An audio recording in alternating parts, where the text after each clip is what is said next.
Hi, welcome to Dreamsrecycled Expert Series. I found our next guest on social media, and when I read her story, I was blown away by her survival and also the good she's doing from the adversity that she suffered.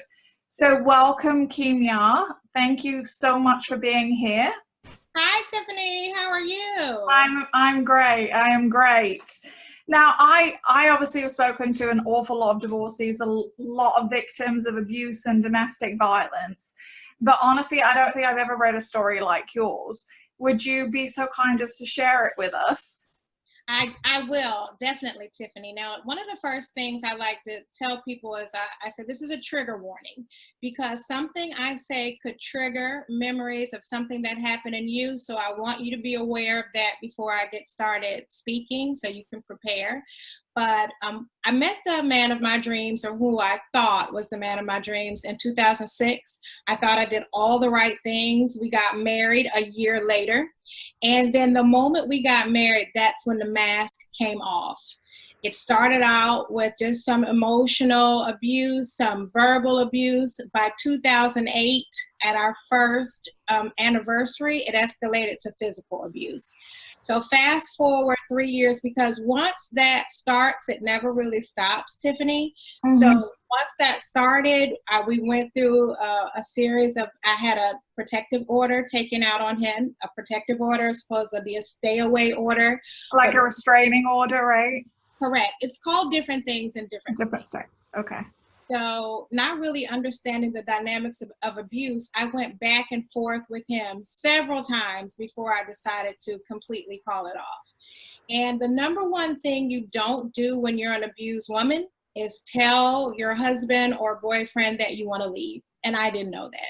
So Mm-hmm. I told him that I wanted a divorce, and I was going to drop my daughter off at daycare that morning. She was 10 years old at the time. So we have something here called before and after care. So I drop her off at daycare, right? They Yeah. take her. For working moms, yeah. Or Yes, parents, yeah. yes. So I went to take her to daycare, and he met us there at the daycare center. He'd stolen his mother's vehicle, so I wasn't aware that it was him. It was raining, and it was the very early morning hours, so it was still very dark outside. Mm-hmm. So I remember clearly that my daughter had one shoe on her foot and one shoe off. I don't know why she liked to travel that way, but she did. And I was fussing at her. I said, "Get over on that ramp and put your shoe on." So she went over to put her shoe on. And, as a mom, one of the things, I don't know about any other moms, but I always tell my children to give me their paperwork at night so I can sign it. Anything I need to know the night before. So she said, "Well, Mom, I can do that, but I have a piece of paper I need you to sign." Reminding you, Tiffany, I'm already running late. Okay. So I'm Mm-hmm. fussing at her, fussing at her. It's raining. It's dark. I'm not paying any attention to my surroundings. And so he pulled in next to me. And as I was reaching into the vehicle, my daughter had gotten out. She went to sit on the ramp. I reached into the vehicle where she was sitting to get something. And I honestly don't remember. That's the only thing that's kind of murky, cloudy.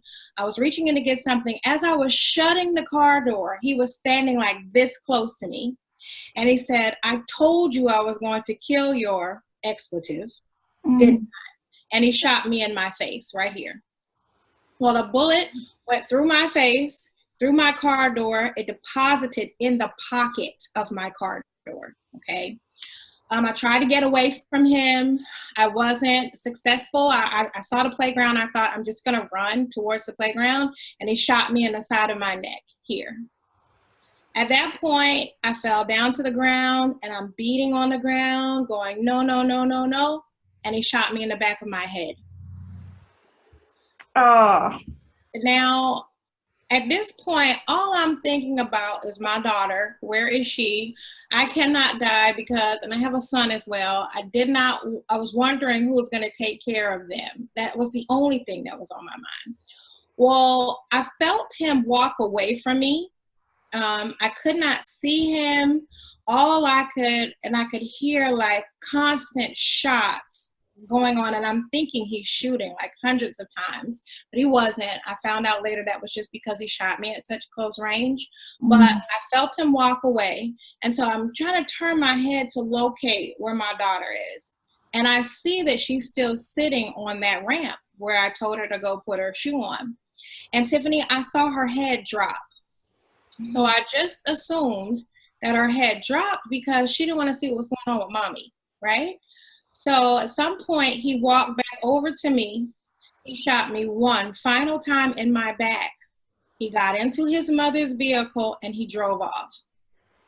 Now, Tiffany, at this point, I'm really shocked that I'm still living. You know, I don't know why, but I'm really shocked. It is a miracle. Definitely. God was all over this, okay?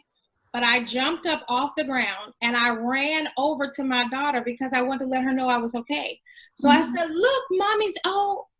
And to my astonishment, Tiffany, he shot my daughter in the head as well. He shot her one time in the head. Now, that is the most tragic story I've heard. I could go on with that part of the story, but the bottom line is God gets the glory. Tiffany, I am living as you see. My daughter is alive and well. As a matter of fact, she just graduated from high school. She, let me tell you, this is one of the most resilient people I know. She's my hero, but she learned how to walk again, talk again, feed herself, read, write, everything. And she's headed to college in just a couple months now to become a culinary chef. She wants to be a chef. So. Oh, well, that part of the story is amazing. I mean, I don't think I've ever heard such a story of survival.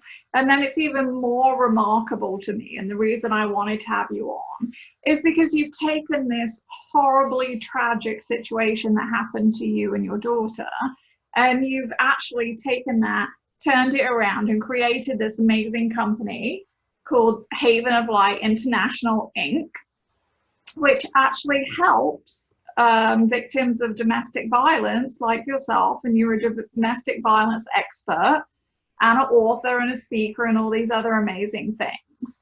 And so can you tell me what was in you? I mean, you must be like superhuman to have gone through that and then taken that and made it the amazing things you have. So how did you even start that process? Well, I don't know about superhuman, Tiffany. I love that. Maybe I need to get a shirt.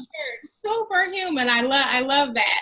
But actually, I knew when I was still in the hospital, I was supposed to help women. I have a kind of funny story to share where that's concerned, because at the time when we were hospitalized, no one knew where he was. So they put us under a password, okay? So my family was supposed to pass around this password so that they could get up to see me. And they didn't do such a great job of that, Tiffany, because even some of my family members and friends could not see me. But amazingly, 2 women walked in off the street and they were able to locate my room at different times while I was there. I had been moved from ICU to a regular room at this point. And one of the women came in my room and said, "Girl, your story caused me to leave my man today." And I said, "What?" Like, these are people who had like tracked you down from your news story and found you in your hospital? Yes, ma'am. And wow. I didn't even know it had been on the news, okay?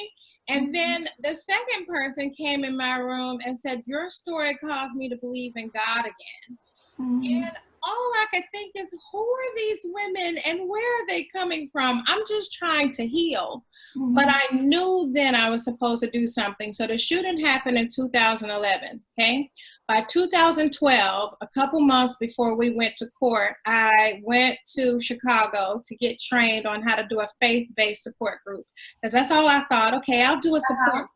And the thing just ballooned from there. So we actually offer crisis intervention. If a woman calls me and says, "Hey, I'm in an active domestic violence situation, I need help," then I ask her what kind of help she wants. Sometimes women, they don't want to leave, they're not ready to leave. So we offer Christian counseling, we offer support groups.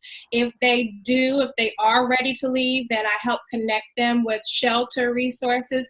And I help women all over the US. I've helped women from California, North Carolina. When women hear my story, they immediately want to connect. And so I just help connect them to whatever's in their area. We also, which is very controversial, but one of the things that I love to do, Tiffany, I work with batterers programs. I go into the programs where the men have been sentenced to classes because they've been convicted of domestic violence. I share my story with them. I work with, we call them FVIP, Family Violence Intervention Programs. So I work with the FVIP provider to help them come up with strategies so that they don't become like my husband. And that's so fulfilling to me because I don't really feel I can help women completely if I don't help the whole family. So we help males as well. I think that's really important. I mean, you have to break the cycle somewhere. And as you know, and I know from the people we work with, you know, often it's a cycle. People abuse because they were abused, not always, but often. And if you're not in there trying to help those people better themselves as well and break that cycle, then, like you said, obviously that's going to continue, which is atrocious. You're absolutely correct. I mean, most of our behaviors come from family of origin. You know, we say, I don't want to do this like my mom, or I don't want to do that like my dad, and we end up doing the very thing. I grew up in a household where domestic violence was present. My mom left when I was 7 years old, but the damage was done. I saw it, I heard it, I experienced it, and even though I said I never want to be with anyone like my dad, I ended up with several people. You know, you don't just wake up one day to get shot by your husband. There were several relationships that I was involved in that were abusive that led me to that day. So I don't want another family to go through what we had to go through. So it's imperative to me to share my story because I know I'm not supposed to be here. You know, doctors will say they don't know why I'm here. They don't know why my daughter is here. And like you said, it's a miracle. So I want to use my miracle to help other women, help other families so they don't have to go through this. No, and God bless you. I mean, like I said, your story is remarkable, like goosebumps. I'm like on the verge of tears. Like, it's just so powerful that you've taken this and made something so great about it. So let me ask you, so for anyone listening, and like you said, it's a very touchy subject for a lot of people, but domestic violence actually transcends all socioeconomic groups, all races, all religions. So if anyone is listening to this now, what do you do, right? You're already in this situation. So what's the best way to get out of it? How do you leave? Like you said, you don't tell them. So what do you do? Right. Just to reiterate that, I always tell the women that I help, this is like Harriet Tubman and the Underground Railroad. You need a plan, you need a map, and that plan is called a safety plan. A lot of times you can go on the computer. I know National Coalition Against Domestic Violence has a safety plan on their website. We have one on our website. But hey, let's say he's monitoring your computer use and that's not the safest thing for you to do. You can call any domestic violence advocate in your state, and you can find them by going to domesticshelters.org. And I know you have a number that you want to share with them as well, Tiffany, towards the end. But just find a domestic violence advocate in your state, speak with them, create a safety plan first before you do anything else. And then if you decide I want to go, you work with your advocate to make your plan to get out. If you decide, hey, I'm not ready to go, and it's okay if that's the choice that you make. It takes some women 7 times to leave and come back before they decide, hey, I want to leave for good. It took me 4 times before I finally decided that's enough.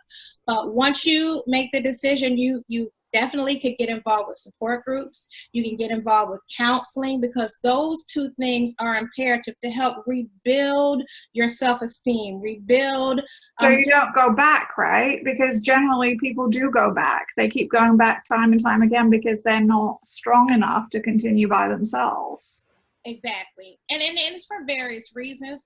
Most women go back because of economic reasons. You'll find that more than anything else. They're not able to be self-sufficient to take care of themselves and their children, and he offers some kind of financial security. Sometimes women go back because of religious reasons.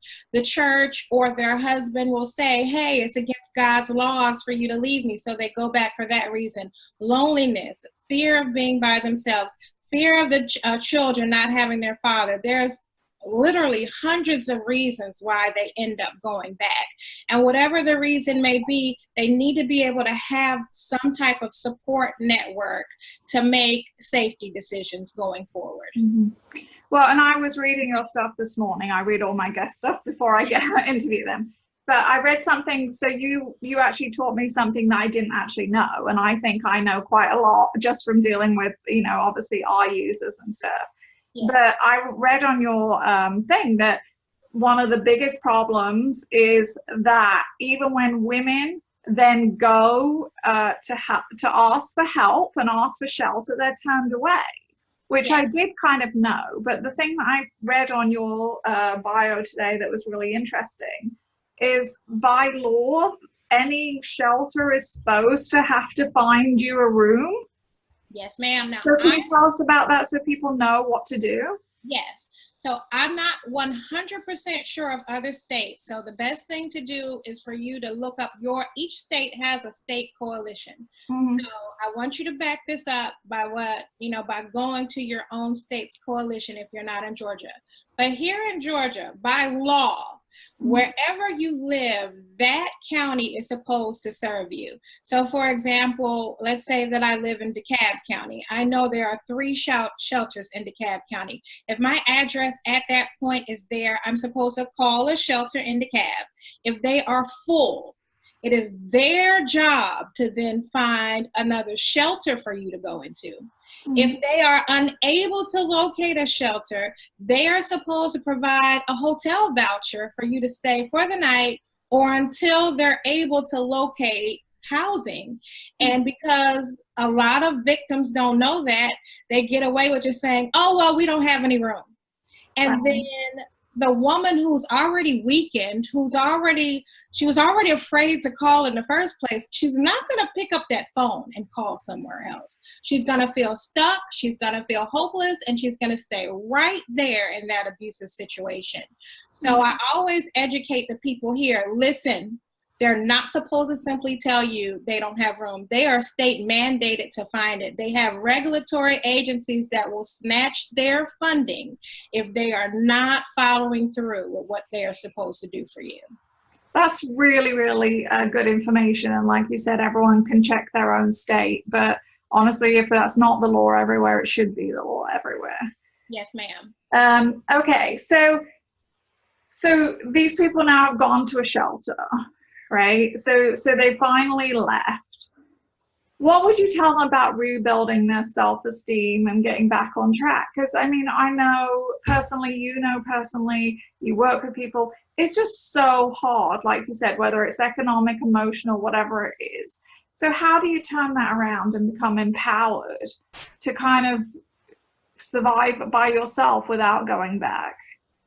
Well, for myself, my faith in God was the strongest factor for me. I didn't really feel like I had a lot of people I could talk to because I'm surrounded by women that are very strong, right? And so when I was going through abuse, they all thought, well, why don't you just hit him back? Or why don't you pick up a frying pan and smack him with it and then he won't do that again? So they didn't understand the stance that I took, throughout my marriage. So long story short, I began by journaling.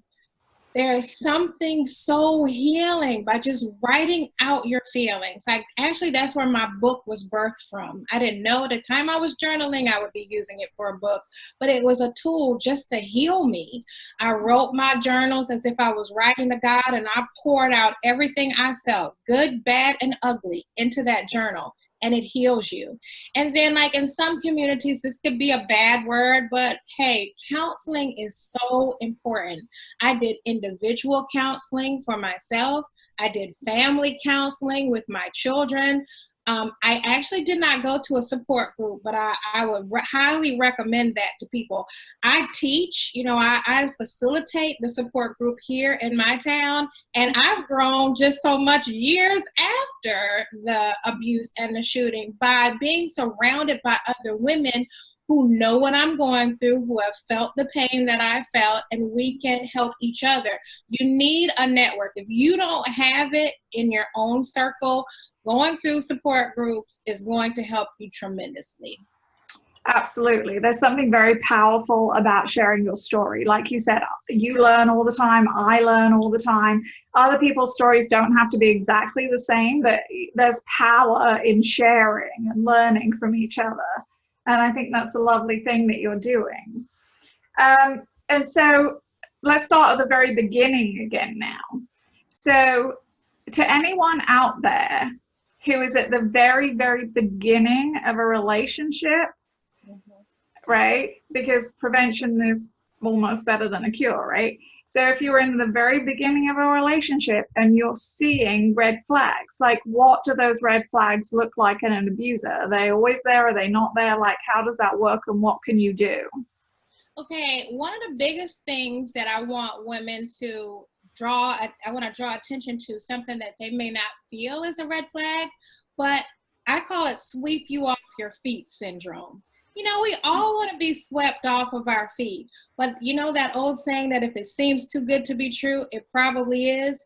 If he's love bombing you, I mean, he's going above and beyond to really show you that he's into you, that could be a red flag. I'm going to call it a pink flag. Let's label that as pink. You just want to watch it. I personally call it saving syndrome. Okay. And I kind of equate it to this. Like if you were vulnerable and you kind of give off that wounded bird kind of aura, the people that are attracted to you have saving syndrome. And saving syndrome is like kind of the beginning of, like you say, love bombing. What kind of people actually do that? Generally, I don't know, you know, the narcissists, the abusers, the psychopaths, the sociopaths. It's like part of that whole thing, right? Yes, ma'am.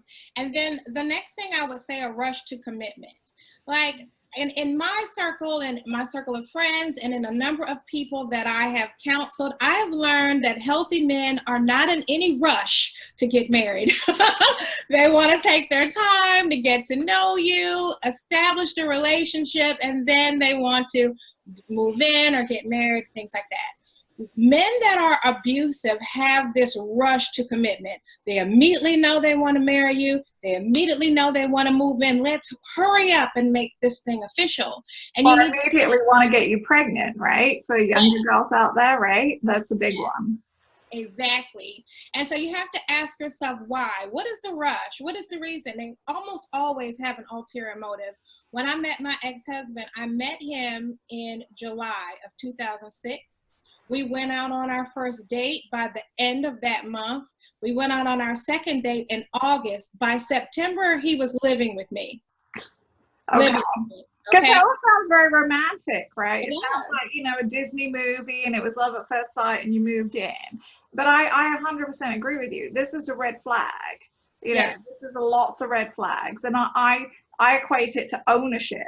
They want to own you as quickly as possible, because the quicker they own you, the quicker they control you, right? Whether it's living with you, having you married, pregnant, whatever. It's something to do with ownership, and that now they have more control.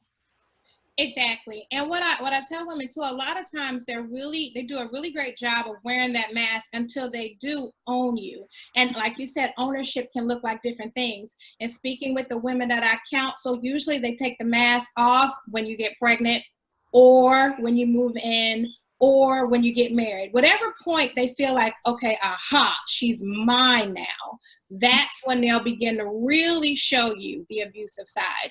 But before you get to that, like, I really wanted to pour out those 2 points because, you know, like I said, all women want to be swept off their feet, right? Mm-hmm. All women want to feel like, oh, yes, he's ready to make me his. So those are red flags. The ones that are really obvious is when they try to isolate you from your family and friends, and it may look like, oh, I just want you all to myself. I want to spend so much time with you. I don't want to share you with others. That isolation is a red flag. If he's trying to be controlling of what you wear. I don't like that skirt because I don't want other men looking at my legs. Those are my legs, and those legs I only want you to show to me. Controlling, those are red flags. Looking at your social media. I noticed that 5 men really love that picture, and I just think it's too sexual. Take it down. looking at your social media, getting your passwords and getting into your DMs and reading, all of those things are huge red flags. And one more thing I want to share, Tiffany, that might not seem obvious. If he bad mouths his exes, everybody has been in. Everyone's exes are crazy, right? Exactly. They're all crazy. Exactly. And he takes no ownership for what he did. I mean, we know the relationship fell apart for some reason, but you really want to watch if he's putting all the blame on her. She cheated on me. She was crazy. You know, everybody knew it. All her friends thought I was wonderful, and they thought she was crazy for treating me this way, or they thought she was crazy for leaving me. You need to listen to what he's saying, because it's probably not her that he's talking about, probably talking about himself doing all these crazy things. Mm-hmm. Yeah, that is a great list. I agree with every single thing on that list. And it's very insidious. Abuse is not something, like you said, that day one, I'm going on a date with you, now I'm abusing you. But it does happen fairly quickly. The isolation, the gaslighting, that everyone's crazy. I mean, almost like the too charming is a problem, right? That you said originally. And so I love that list. And so if you're listening and you're seeing any of these things, you should probably leave before you get to that ownership part. Yes. And unfortunately, I didn't really see that ownership part until the day we said our I do. Right after our ceremony, right before we were dancing, I was talking to my cousin, and he came over and he said, listen, all that talking you all have been doing and all that spending time you've been doing, that's about to stop. You're going to have to cut it all out now, because she's my property. She's been bought and paid for. And Tiffany, I thought that was the cutest thing. I said, oh girl, he said, I've been bought and paid for. You know, I really thought he was joking. I was laughing. My cousin was laughing, but he was not laughing. He was so serious. But at that point, it was too late. I'm already married to you, or I felt like it was too late. Yeah, because you're married, you live together, like you say, financially, you're combined, you have a daughter, son, whatever. I mean, yeah, and it becomes harder and harder. So why don't you tell us about your book? So you're the author of Born of Violence, yes, which is a scary title, but tell us about why you called it that and what your book is about. Okay, so here's what it looks like, Born of Violence. And actually, I named it that after an argument I had with the pastor at a kitchen table. So, yes, he told me, he asked me, he said, well, you grew up in a household where domestic violence was present, correct? And I said, yes. And actually, there was an incident where my father had a gun pointed at my mother and myself. He never shot it, but he had it. And I said, yes, that's correct. He said, and so now later you see the same thing going on with you and your daughter. He said, do you think this is providential, that God created this situation so that you could then go and help other women? And I yelled and I fussed, and I was like, no, that is not the God we serve. That is not what happened. But I started thinking about when things are born of violence. Okay, my childhood was born of violence. I grew up in that household where domestic violence happened, and lots of negative things happened as a result of that, right? But there were good things that were born of the violence as well. This book was born of the violence. My ministry, my counseling, my ability to help other women, the speaking. Listen, I would never get up and speak in front of anyone had this not happened. I was a teacher. I like getting up in front of 5-year-olds all day, but adults, no. So my speaking career was born of the violence. So I started thinking that people could use their tragedies and turn them into triumphs. So even though violence in itself is negative, I am now able to use it to help hundreds of women free themselves from the prisons of domestic violence. Which I applaud you for. I think you are remarkable. I'm so glad you joined me today, and thank you so much for sharing your story. I think it's remarkable, it's powerful, and what you do is amazing. So congratulations on all your success and your book and everything else. I'm sure there's going to be a lot of people contacting you after this interview today for help or advice or whatever, and so I thank you for that, for being there for them. So where can people find you, Kimya? Well, again, thank you so much, Tiffany, for having me on. And you can find me a number of different ways. You can go through our websites. I actually have two. I have a nonprofit and a for-profit. So if you want domestic violence help, you can go through havenoflight.org, and you'll find different warning signs of domestic violence. And it talks about the programs that we offer and ways to contact us if you need help. Okay, but I also have a for-profit, that's KimyaMotley.com, if you're interested in booking me. So I have my blog on there, and I also have a form that people can go to if they're interested in booking me for their speaking events. And then I'm all over social media. I'm on LinkedIn, I'm on Facebook, Instagram. Think about it, and I'm probably there. Twitter, Reddit, most of it is I'm just Kimya Motley, but on Reddit, I'm VAW Dragon Slayer. Violence against I like that. I like that. Powerful, right? Yeah, it's very powerful. No, so thank you again. You've been amazing. And I just wanted to end with, this is the American Domestic Violence Hotline number. It's 1-800-799-7233. And we'll also put that in the link underneath with everything else we have. So thank you again, Kimya. You've been amazing, and I wish you much success in everything you're doing. Thank you again for having me, Tiffany. It was a pleasure. I love speaking with you today. Thanks.